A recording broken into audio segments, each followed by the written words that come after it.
पासून बेमुदत संपावरती गेल्याने याचा मोठा फटका शेतकऱ्यांना बसणार आहे। मी सध्या शिरूर तालुक्यातील जांबूत या ठिकाणी आले। आपण या ठिकाणी जर पाहिले तर खते औषधे विक्रीचं हे दुकान आहे, मात्र आज या दुकानदारांनी संप पुकारल्याने याचा सुद्धा मोठा फटका शेतकऱ्यांना बसणार आहे। नक्की काय कारण आहेत आणि कशामुळे हा संप पुकारला, आपल्यासोबत बोलण्यासाठी दुकानदार आहेत। काय मागण्या आणि कशासाठी हा संप पुकारलाय?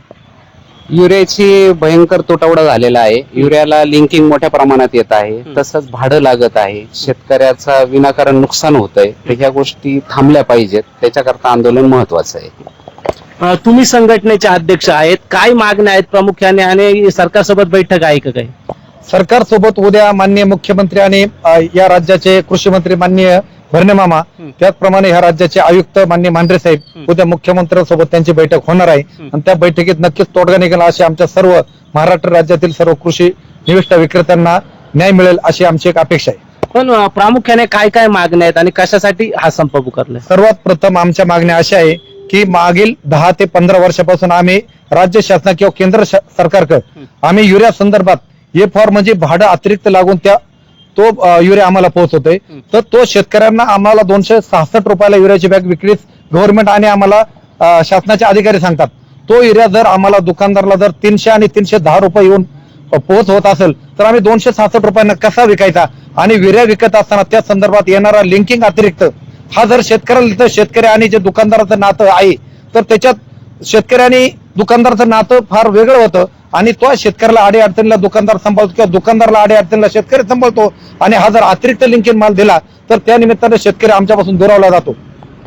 काय सांगाल? कृषी विक्रेत्यांचा, खत दुकानदारांचा संप सुरू आहे, शेतकरी म्हणून तुम्हाला याचा काय फटका बसतोय? आता शेतकऱ्याचं पहिले एक तर कांद्याने कंबाड मोडले, त्याला बाजारच नाही। आता तो आरणी टाकायचं म्हणलं तर त्याला देशी गंधक आमकतमक ही दुकानं बंद झाल्या, पण ते मिळत नाही। आणि दुसरी गोष्ट खताचं एक तर पहिलंच गगनाला बाजार भेटले तुम्हाला सांगतो, त्याच्यामुळे शेतकरी फार हवालदिल झालेला आहे। शेतकऱ्याला आता आत्महत्येशिवाय पर्याय राहिला ना, तुम्हाला सांगतो इतकी मोठी दळीनार शेतकरी झाली। खते औषधांच्या किमती वाढल्यात, आधी शेतकरी संकटात आहे असं म्हटलं त्यांनी, आणि आता या संपाचा त्याच्यावरती भार पडतोय, कसं पाहता? नमस्कार, मी शेतकरी आहे। तर गेली वर्षभर आम्हाला हे दुकानदार एवढी मदत करत असतात, म्हणजे अक्षरशः उधार माल देत असतात।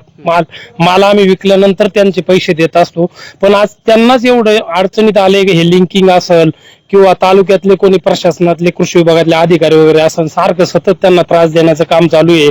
आणि त्यांनी जर आज हा संप पुकारला तर आज आम्ही वखरी भरतोय, कांद्याच्या आमच्या आरणी भरण्याचं काम चालू आहे। गंधक नाही, बीसी पावडर नाही, तर ऐन टायमिंगला तो कांदा म्हणजे कसा तरी त्याला एकतर आज बाजार आहे कवडी मोल 7 ते 8 रुपये, आणि त्याच्यात तो जर कांदा सडून जर गेला तर ते कसं, म्हणजे शेतकऱ्यांनी काय करायचं? एकतर वर्षभर आम्हाला त्यांचं सहकार्य असते पूर्ण टोटल, तर त्यांचा लवकरात लवकर राज्याचे मुख्यमंत्री असतील, कृषी मंत्री असतील, यांनी लवकरात लवकर तोडगा काढून त्यांना न्याय द्यावा, म्हणजे सगळी साखळी परत व्यवस्थित सुरळीत होईल।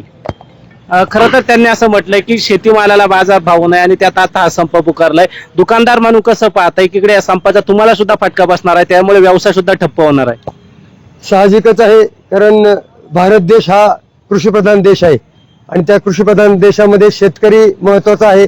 शेतकऱ्याला लागणारी खतं असतील, त्या ठिकाणी औषधं असतील, ही जर प्राप्त झाली नाही तर शेतकरी अतिशय अडचणीत, आधीच तर तो अडचणीत आहे आणि त्याच्यात ही दुकानं आता बंद आहे, बेमुदत संप आहे, आणि म्हणून त्याकरता राज्य शासनाने लक्ष घालावा आणि शेतकऱ्यांच्या दृष्टीने हा प्रश्न सोडवण्याकरता दुकानदाराला सुद्धा त्या ठिकाणी अतिशय व्यवस्थित तेवढा व्यवसाय करता येईल याकरता शासनाने प्रयत्न करावा।